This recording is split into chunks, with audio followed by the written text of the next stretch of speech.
Hey guys, welcome back to the Unleashed podcast. I'm your host, Ryan Rieger, and today we're chatting with my friend Kim Gilson. She wrote a book called Made for Community, and I'm just going to read the back of this. This is just sums up our conversation. And it says, "The body of Christ needs you. Do you want to hear the words, 'Well done, good and faithful servant'? Hearing those words is the ultimate prize for utilizing your time, talents, and gifts in this realm. None of us will receive heavenly rewards in isolation. God intends for his children to live in reciprocal relationships where we mutually bless each other with our resources, collectively achieving his purposes for our lives. But the divided climate of these times, paired with a pandemic of loneliness, severs those connections and obstructs our potential impact on the world. It's time for a new model to guide our thinking and fulfill God's purposes for our lives. Amen. We had a great conversation. She was when she was a little girl, she was playing with dolls and teaching them and doing parent teacher conferences, and she just knew from an early age she would be a teacher. And now she helps people activate their purpose. She has some great questions that she asks people as they're thinking through that. Like one of them was, "What were my dreams back when I was a child?" And her book is Made for Community. You can find her at excelivate.com, EXCELLIVATE.com. And I'll put a link in the show notes. But this was a fantastic episode, fantastic interview. I know you're going to love it. Here it is. All right. Kim, welcome to Unleashed. It's so good to be here. Yeah, I'm glad to have you. So fun meeting you at that event it was a Thrive conference, right? That you spoke at, and I was on a panel, and it was a God thing because I saw your table and it said your book about community. Like, oh, I got to figure out what that is, and we had a great Yeah. conversation. Yes, we did. So, but I want to hear your story. I know a little bit of it from our talk and then just reading your bio. But you have a fascinating story and gone through some stuff for sure. But let's just talk about what God's done in your life. Yeah, it's been pretty amazing. I always knew I wanted to be a teacher. As a kid, I also knew that someday I wanted to be an author, but I didn't really have any Yeah. idea what I would write. Uh-huh. And then I did become the teacher. And I wanted the husband and the kids, the career. I wanted the whole kit and caboodle, and I had it. Yeah. And July 1st, 2014, I got my dream job. So anybody that lives in the Dallas-Fort Worth area knows that traffic is a nightmare, right? Uh-huh. And my dream job was on the south side of Dallas. In fact, Uh-huh. the county below Dallas Uh-huh. County. I'm sorry, that's where my house, that's where I live. The Yeah. job was on the other side of Dallas in Richardson. So you're Oh my talking gosh. 45 miles each way, and terrible construction at the time. But Yeah. it was just the greatest job ever. Yeah. And so I start the job on Tuesday, July 1st. And on Wednesday, my husband died of a blood clot. Mm. And he was 45 years old, never sick a day in his life. We did not see this coming. My kids were 13 and 15, Mm. and Mm. and I kept the job, and it was such a good thing. I mean, God's timing is just perfect. Mhm. I used the time on the highway to cry and pray and Yes. process. Yes. I Oh my gosh. mastered the ladies will appreciate this. I mastered the art of crying without messing up my eye makeup. Hey, Like there's a course there. there's a course right there. But what I was doing at the time was training superintendents, central office staff, and teachers. Mhm. This is so exciting. Okay. On the STAR test, our state Yeah. assessments for Which I think is schools happening like right now. Like right my now. my son is the first grade, so he doesn't do it yet, but he was saying the older kids in his school, like they were testing this week. Yes, yes, it's STAR testing week. So I was in Wow. charge of that Oh my gosh. for all of the schools in a geographic region that went down to Hill County and up to the Oklahoma River. Oh my gosh. And I also trained on the A through F accountability rating system, which, everybody hates. And I found that I'm pretty good at this stuff. Like I Yeah. love putting the material together. I love presenting. I'm teaching adult learners. Mhm. And I found that I'm pretty good at taking things that are kind of complicated and hard to understand and making it easy. Yeah. And my background was math and band. So I was kind of Mhm. this analytical yet creative person. Yes. But at some point, I went, you know what? I love doing this, but I would rather be doing this for the kingdom and not for Mm. the STAR test. Yes. So I became a Zig Ziglar certified trainer and coach and speaker, and left that job. I went to be the chief academic officer of a charter school district just in time for COVID. Oh So my that gosh. whole figure out online learning, Yeah, yeah, you that had was to me and a figure it team of out. just, a handful of people. So Wow. by the fall of 2021, I was fried. I'd had Yeah. it. And the minute I was eligible, I retired from public education. I Mm, got just a God thing, sent a random message to a few friends and said, uh-huh. I need something else, and this guy says, hey, just yesterday, I said I need an academic person at my Christian daycare, less than a mile from my house. So Yeah. I went from commuting 45 miles each way through Dallas to a Yeah. commute of zero point 0.8 miles. And Wow. it's this great gig. And I'm thinking, yeah, I'm just going to coast for a while. And then Yeah. one day at church, I just kind of have this encounter and Mm-hmm. this scenario with these ladies at church. And I just kind of hear from the Lord. And before the end of the day, before the end of the church service, I had a sermon, which Mm-hmm. turned into an 8-week class, Wow. which turned into a book.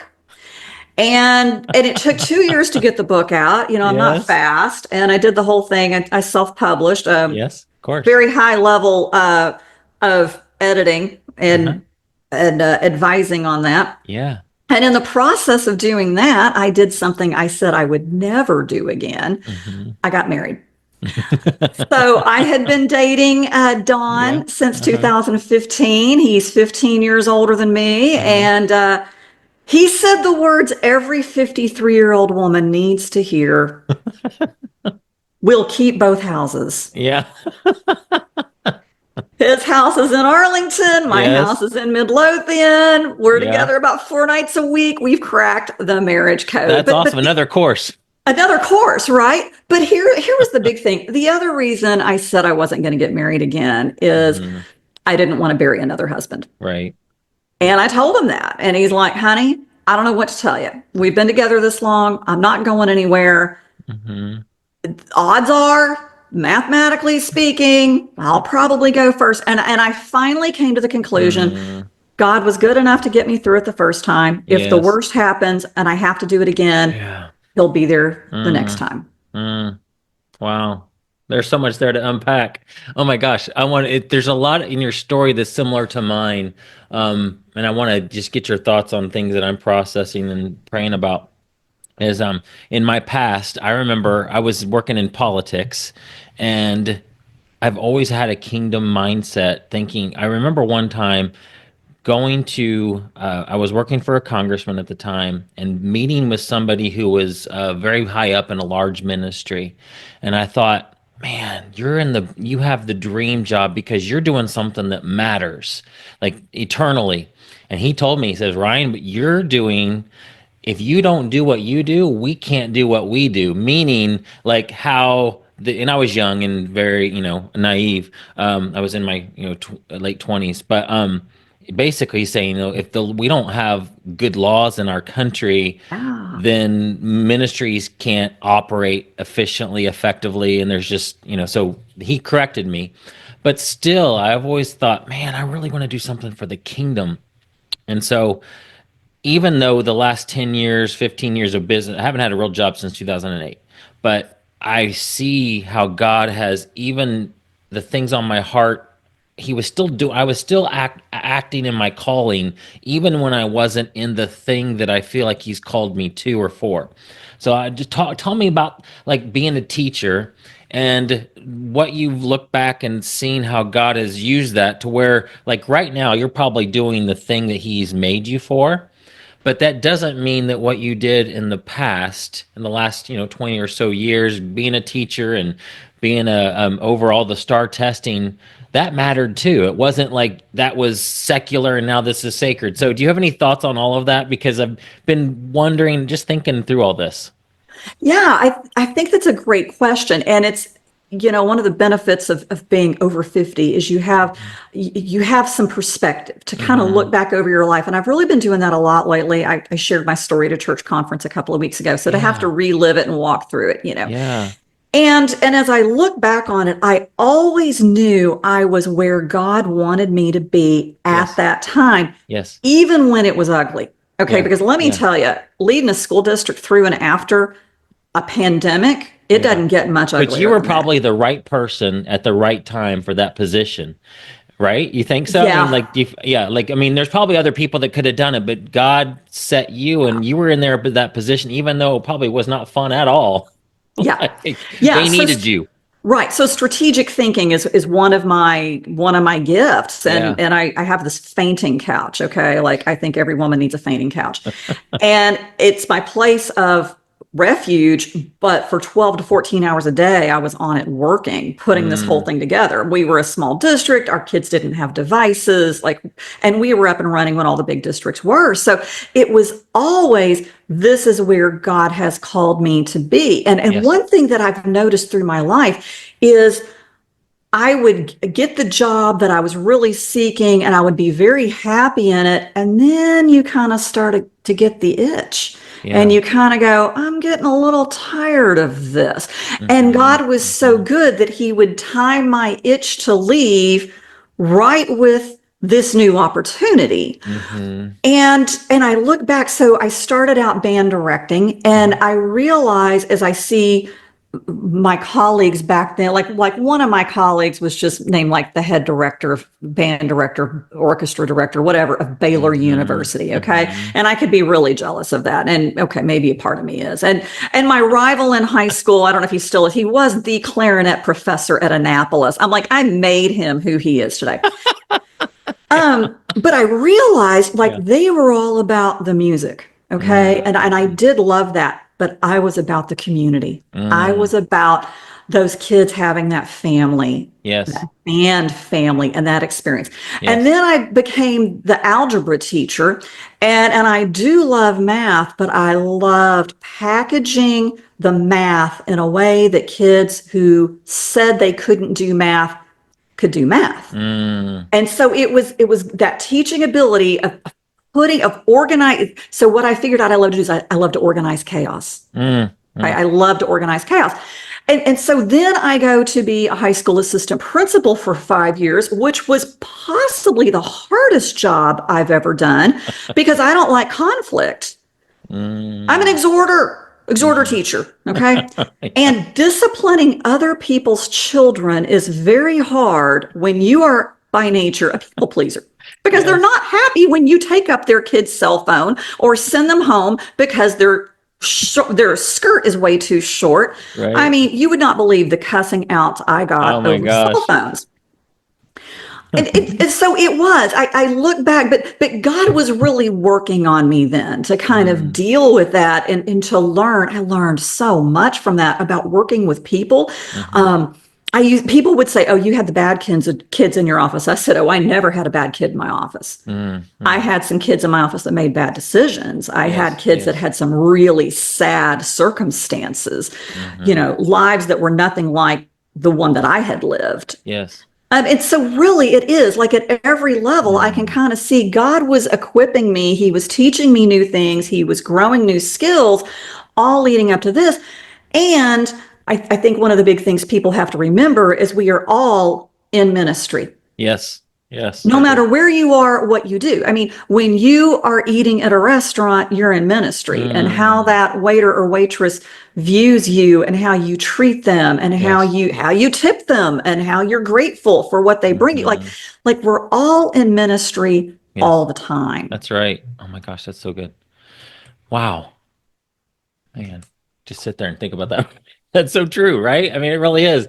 Um, I've been following, there's a guy that locally that I follow that talks about this whole he learned it from a professor at Fuller Theological Seminary, and it's all about convergence. He said it's that time in your life where every single, and this is just fun to chat with you about it because it feels like you're probably in that now. And I feel like I'm coming into that because I'm not too far behind you age-wise at all.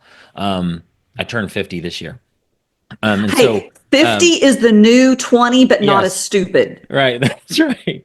So he talks about when it usually happens around 50 to 60-ish, he says. But this idea that Bobby Clinton, a professor, says is that most believers don't get to this level because they don't allow God to use them in this way. He said 20% of believers operate in convergence, to where it's all the skills, abilities, and talents that you've learned over the years converge to one stage of life, to where you are doing what God has called you and made you to do.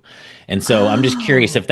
if you're an academic, so have you read anything, or does that resonate with your spirit? Like, do you feel like that's where you are now, and like all these other things were good and they were great and they were God had you at the moment, but now is almost like now is not the real time, but you know what I mean? It's like the time where everything that he put in you, all the learned experiences, all the talents that you have are now in play in this moment. Oh my gosh, absolutely. And so I preached last week at my church on the Uh-huh. 23rd Psalm. And when I got to Yeah. He restores my soul, I talked Yeah. about that's a beautiful word, that's a poetic word, Yeah. but I don't know that restore is the goal. Mm, Jesus was never about putting things back exactly the way they used to be. mm-hmm. He came to have life and have it abundantly. And so Yes. I believe a much better word is transform. And he is Mm, always transforming. And so yeah. you are accumulating knowledge and skills. At least you should be. I would hate to think my husband died and I didn't come out better and smarter for it. Mm, mm, I would yeah. hate to think that was a wasted experience, that Yeah. I didn't learn something, but that totally resonates with my spirit. Mm-hmm. And Mm-hmm. it's funny, I had a talk about convergence. Last week it was bombardment. Everywhere I turned around, I was getting very similar messages about a theme. Mm-hmm. And Sunday I'm sitting at church and I think Proverbs 31 gets a chapter. And I'm like, where did that come from? What do you Mm, mean? Like, I've got the next book. mm, Okay. yeah. And not anything I was planning to do, but Mm, I now am formulating the plan for the next book. And so mm-hmm. Mm-hmm. I'm laying in bed this morning, and God does this a lot. I'm laying Yeah. in bed this morning and I'm mentally writing a story Yeah. based on kids and a thing that happened when I was a high school assistant principal, Mm-hmm. remembering details that I had forgotten for years. And I'm going, I am totally including that story in this book because I So look good. back now Yeah. and wow, he taught me something in that. Yeah. And he's never done. He is Mm, never done that's right. teaching, and That's right. whatever level of Mm, healing and understanding we seek, he always mm, wants more for us. mm. Yes. That's so good. Wow. What's fascinating to me too is how you said that when you were little, you knew you were going to be a teacher. Like, I mean, any, can you, because some people struggle with what they're called to do. Yeah. And I feel like most people, if they'll be really honest, they probably know deep down in their heart what they feel, what that nudge is. And it's probably a pattern in their life. They can see things like with you, with playing with your dolls and teaching them and having parent teacher conferences. That's Yeah. crazy. It's so cool. You're practicing what you were Yeah. going to end up doing. How do you, as you work with people and they struggle with like, what am I called to do? How do you help them through that? Or what advice do you have for people that they feel like, gosh, I just don't know. Can't think back to anything in my childhood that stands out, or just, So there's a guy named Arthur Burke. If you're not familiar with him, he's got some fascinating work out there. And he uh-huh, talks a lot about going back and remembering from your early childhood what uh-huh. gave you joy.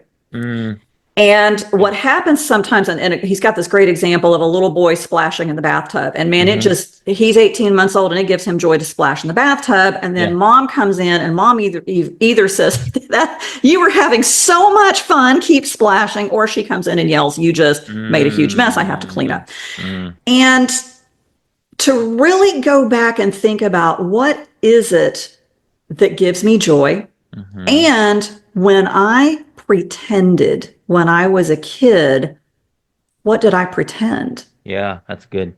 Great And that question. was my thing. Mm-hmm. I played house and I played teacher. Mm-hmm. Mm-hmm. I didn't play author. Yeah. I played Yeah. rock star, and unfortunately, that ship sailed a long time ago. But I really think, going back to your childhood and remembering what gave me joy. Mm, what really, and for some people, that was not validated. Yeah. For me, it Yeah. was. My parents Mm. bought me a chalkboard. Remember those things? Yeah. My parents would they'd take me to office supply section of the store and wait for me to pick out what paper and pencils I wanted. And so I think you've really kind of have to go back to that. And what were my dreams back then? Mm. Mm. Great questions. And that's cool that your parents encouraged you in that. I was very blessed. Yeah. I really was. Now, Yeah. to be fair, I was choosing a gender approved career, but I will tell you this. I got mad at my high school band director one day. Mm-hmm. And I said, I'm not going to be a band director. I'm going to be a lawyer just to make him mad, which is funny because I married a lawyer. And my dad said, honey, I don't care what you are. You can be a ditch digger if you want to be a ditch digger, but be the best ditch digger you can be. Like that was what I was brought up with. Yeah. So they didn't care what it was. And I know that not everybody is as fortunate. That's so good. Yeah. Did they just see what you were, just what lit you up, and then they just encouraged you in that and pushed, like not pushed, but gave you opportunity to explore that? Oh, yes. So we had this joke. I mean, in high school, all the band kids called my parents mom and dad. They chaperoned every trip. Wow. And it was the 80s. So a video camera was like this big, right? And my dad, like we joked that it was surgically attached to his shoulder as he was the videographer for the band. He filmed every concert, gosh. every contest. Yeah. So at my high school graduation, he's up in the balcony. He gets there early to have the front row seat on the balcony for high school graduation. They're about to give out the Eagle Award for the outstanding graduating senior. I'm sitting back there like heckling this girl that I'm convinced is going to get it and talking about how they're going to have to carry her out on a stretcher because she's going to go in hysterics. And I hear my name called. And what's like God so has such a cool. great sense of humor. You go to sit there and act, kind of catty and I'll Yeah. show you. But so my dad's got the video camera and all of a sudden it's like jiggling all over the Yeah. place. Call my name and it's a miracle it didn't fall over the balcony. But no, Wow. those were the parents that I That's had. so cool. Do you still have that video? You know what? It is. I've got a box of them somewhere, and someday I need to convert them. I That's really awesome. do. Convert it to digital. So Yeah. that's awesome. Well, tell me about, so your book is called Made for Community, a biblical model to activate your purpose. And then we've talked about, stuff that's probably in your book, but I'm just curious, like tell me about that topic. And when you're on stage, what do you speak to people about? So my big thing is making people realize, first of all, that we need each other. Because culture does not support biblical principles. They don't go together. It should, but it doesn't. And what we're seeing is just more and more and more in your face culture going after Christian principles. Yeah. The satanic symbolism in some of the stuff we're seeing, like it's horrendous. So culture is tearing apart the idea of community. And I can remember, I think it probably started early 2000s, the whole everybody's offended at everybody. The year everybody got offended, And we're so pitted against each other with this political spirit. Yeah. And there's this idea that we need each other. Yeah. Okay, so I was sitting in ladies' Bible study one day, and it was after I retired. Suddenly I have bandwidth. I can go to ladies' Bible study. And they're talking about a topic. Number one, I'm really not even interested in the topic. I'm not sure why we're making a deal about the topic. And I don't agree with their view on the topic, but I'm outnumbered. So clearly there's something wrong with me. And I'm like, I got to get out of here. Like it was a mini panic attack. I started to grab my things to leave, and I hear the voice of the Lord say, you sit right there. I created you in my image, and my image is too vast and too perfect for any one human being to represent me perfectly. Wow. So you sit there and contribute your piece of the puzzle. So it's very much this idea that we all bring a reflection of the Lord to the community, and that we need each other to function as the body of Christ. Oh my gosh. That's so good. So this first of all means for a lot of people, they need to evaluate, okay, well, what is it that I bring to the community? Mm-hmm. How did God design me to reflect him? So I've got a chapter on the attributes of God, and I've got Yeah. this list that I've come up with, and Mm-hmm. kind of figure out, how do you represent him?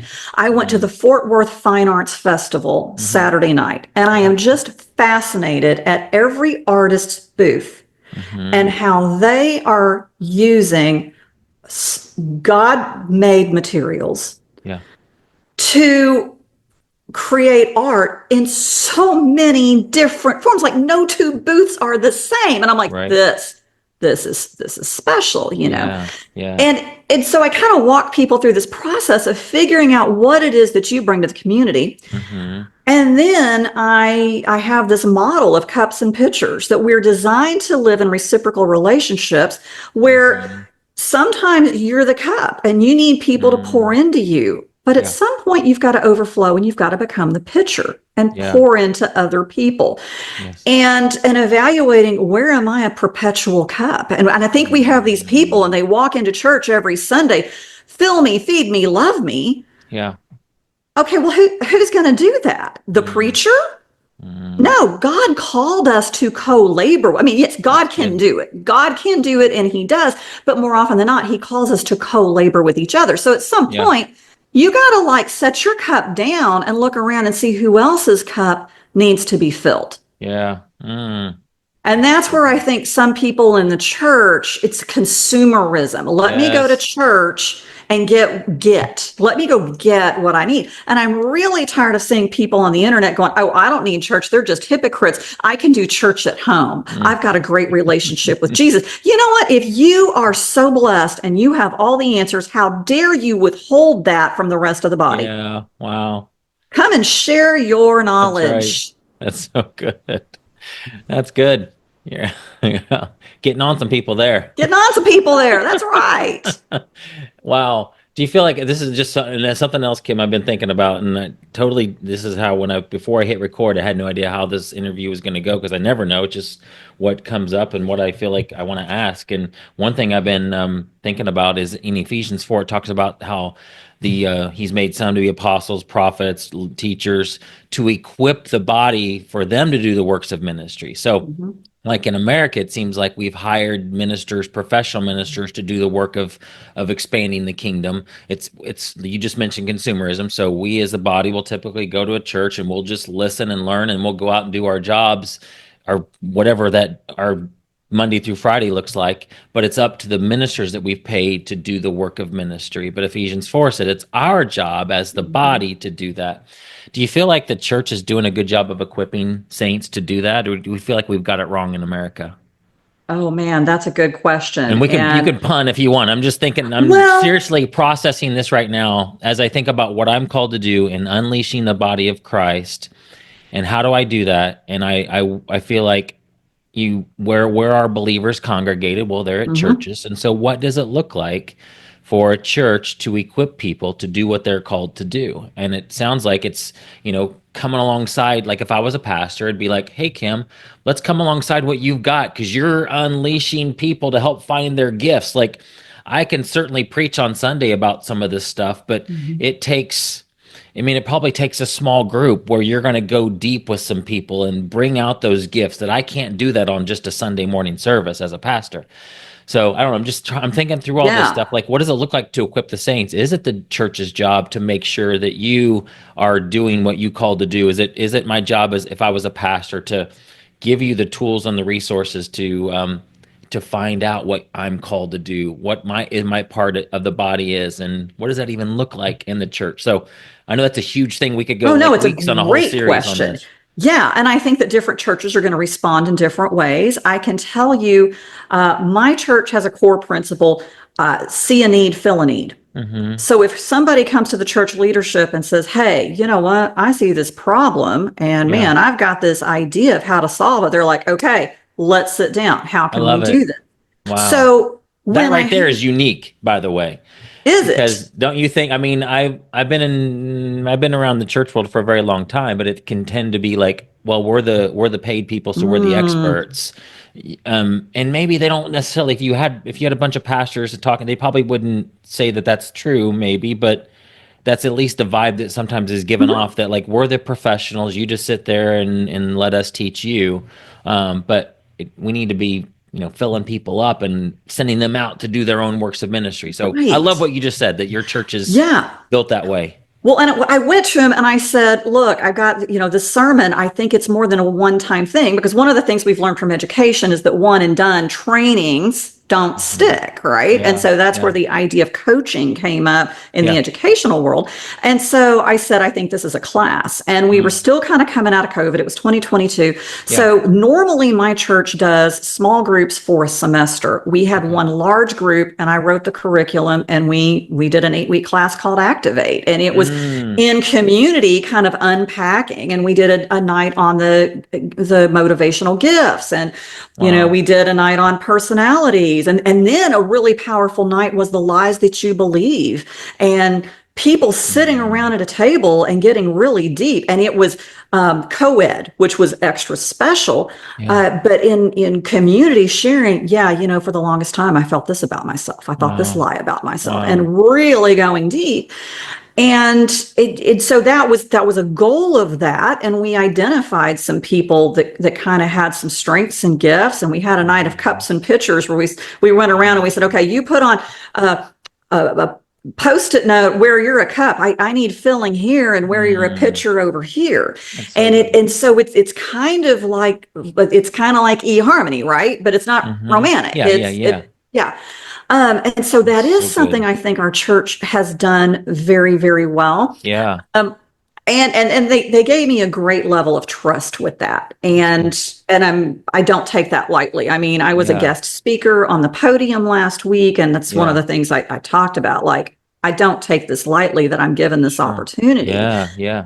But they really do try to honor and seek out different people. So, like when it comes to leading a small group, they try to reach out to maybe people that might not raise their hand to do it, but we see something special in them. We have Mm, a part-time. She's not even on staff. She's just a ministry leader there. She does whole life ministry, and she said, mm, "I am passionate that we are not going to make cookie cutter ministers here," meaning the mm, people. Like, it doesn't all mhm. have to look the same way. And I think that's also very special, that Yes, you acknowledge this person is not going to do it like this person. And some yes, people are yes, going to be attracted to this, and some yes. people are going to be attracted to that. Absolutely. Oh my gosh. Have you done that class again? I haven't. I hope to do it again That would be someday. amazing. It feels like that could be its whole own thing. Like, I mean, it sounds like that could be something that you travel with and you do it at other churches. Or if I wanted to facilitate that at my church, I somehow license that from you and facilitate Right. that. So I Wow. did do it as a 2-day women's conference at a Wow. church. That's And amazing. so that's a really different thing, right? Because I don't know the people. Mm, Okay. I had one of the most powerful things happen in that session. And because I don't know the people. So I have this scenario, and the idea is I present a scenario of a family falling apart. And this mhm, woman, they've separated, they've got kids, she's heartbroken. And so I go to each table, and they're sitting by their motivational gift. And the yeah. idea is that the people with different motivational gifts are going to respond in different ways. Hmm. And if you're a mercy and I'm prophet, I'm going to respond to you in a Mm, way that you may not appreciate. mm, Okay. So we go wow. around, and I get to the last table, and I have got two women in tears, bawling, Mm, mm, because my made up scenario hit a little too close to home. mm. And they just listened to the people in their church say how they would respond. And they said, "You didn't do any of that." Wow. Oh my And gosh. you talk about a mic drop moment. Yeah. So the lady from the church who brought me in is co-facilitating, like, she took the microphone, and it was beautiful, Yeah. because the other ladies are going, "We didn't know." Mm, Because out of a respect for your privacy, like, you don't put that in the newsletter. yeah. Okay. And so Yeah. it's gossip, to go around. Would you know their marriage fell apart? Okay. So they're like, we didn't know. Wow. And so my friend picks up the microphone and she goes, you know what? We've got to be aggressive cups and pitchers. That's so good. Okay. And so this is being willing to go in and say, I have a need. Yeah. Who here can help with this need? And man, you got to lay down your pride. Yeah. And I'm a perpetual pitcher. And I have, recently realized like, yeah, I need some people. I need some people That's to pray so for good. me. I need help with this. But here's the thing, that takes trust. Yeah, it does. And so it ebbs and flows because I've got to have trust in the community to share my gifts, but I have to kind of share my gifts to build the trust in the community. Yeah. Wow. And so it requires that you get off the couch Yes. and you put yourself out there and you take some risks. Yeah. Wow. Since your whole topic is, your book topic is made for community, I'm just thinking this is a logistical question because I build communities. And so I'm just thinking, okay, let's pretend that your church had some type of group. So I build groups on Mighty Networks and it's really good at connecting people. And this is kind of more of a private question that listeners might like, why is he asking this? But I'm just curious your thoughts on that because you mentioned the Post-it notes, how they had like, I'm a cup here and I'm a pitcher here.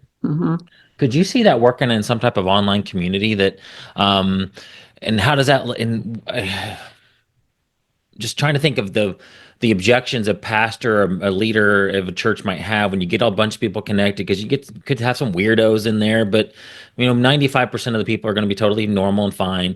But like having that Post-it note scenario on an online platform, because that's doable in Mighty Networks, to where it could be like when people come in, let's say I'm a new person to your church and maybe I decide to join, and then at that point I get invited to this community where all of your members are, and I fill out my profile, which it could ask, where am I a cup, where am I a pitcher, and then I'm in there and now I'm mixed with all the members. And if I do need something, I can search the group by the people who can pour into me, or vice versa, people I can pour into.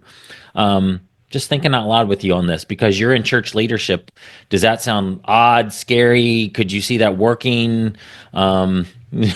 So I'm laughing because I joined your Mighty Network, Yeah. and then I had back-to-back speaking gigs. Okay. Yeah. And when I have a speaking gig, kind of like all of my focus and attention, because God is rewiring and writing, because it's pretty much all in my head. And about a week before, that's when it goes onto paper. And so I really live in that world, in that space until it's over. And then I'm able to pick up the next thing. So, getting into the space of Mighty Network has been on my list of things to do. And now that sermon is over, that's next up. Yeah. And I've written this workbook to help people share their testimonies. And I want to look at Mighty Network as a great venue, a platform to help make that happen. Yeah. And so I'm sitting, like, I've been thinking, okay, well, how do I go into Mighty Network for me personally and find people who could be like, this is my cup, who out there is a pitcher? So I am looking at your network and this kind of matchmaking here from a personal standpoint. Sure. Absolutely, I think it can go into a church. I think a church could very much benefit from that platform. And I think there could be, you would want some mechanisms. So publicly, I'm going to tell you that, maybe I need this, that, or the other. Somebody may say, hey, look, I don't want this out there on a public page, but privately, let me tell you that, I'm recovering from addiction or whatever. Because you could go on there and see somebody, let's say you're going through a marriage struggle or whatever. You don't want to put that on there as that's my cup. But you could find pictures who could help me and just private message them. Hey, I didn't want to post this. Okay. Yeah, so maybe there's a level that a church staff member can see. Yes. So you're ranking. You're saying, okay, you can say this publicly. These are some things that I need. You can say this privately. I seriously can't tell you how much I love that, because remember, I love strategic thinking, and like I could totally take that and run with it.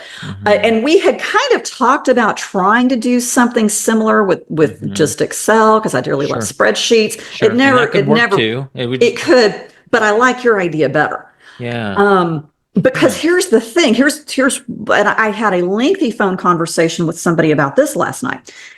And I have a graph. So I just love how I connect, right? So I did a session in January on youth mental health for middle school and high school kids. Okay. And I created a graphic that shows the various levels of community. So like out here, you've got the world, and then it gets tighter and tighter and tighter, and then you get your inner circle in the middle. Okay. So I think people need help getting from the acquaintance in church to getting to authentic, deeper community, understanding not everybody's in your inner circle, and that's okay. But how do we get deeper, more quality relationships? Yes. And I think it takes a higher level of intentionality, because one thing we notice, we have the events, right? But not everybody comes to the events. Right. And there is, like, the members have a certain responsibility to come and to reach out. But what are things we can do to try to facilitate this? And I think the key word here is to remove barriers. Yes, absolutely. Okay. Yeah. No, you're on to something there. That is Well, I'd be happy. I mean, huge. like, if you thought your church would be interested in an experiment, we could totally do that. Okay. Just see if it works. I need somebody to, because it's been something I've been thinking about. I thought, gosh, a church would be perfect for this if they'd want to do it. But honestly, and you know this, churches can be a little weird if it's not their idea. They don't want any part of it. So make it their idea. I don't care whose idea it is. Like, I just think this could be cool. It'd be fun to try it. And especially if a church is more independent, they don't have to ask some, denominational board or whatever. Exactly. Let's just try this. Does it work or not? I think it could work. I think it could too. Let me pitch it. Okay. I need to get into Mighty Network, like I said, to get in there and kind of figure out the whole thing. But what I could do for you, and this again, listeners, like, why are they hashing out personal stuff on this? But I could create a mock-up for you, essentially, if you wanted to, if you thought that would be awesome, something that you could point to, and just show of how this could work. So that's cool.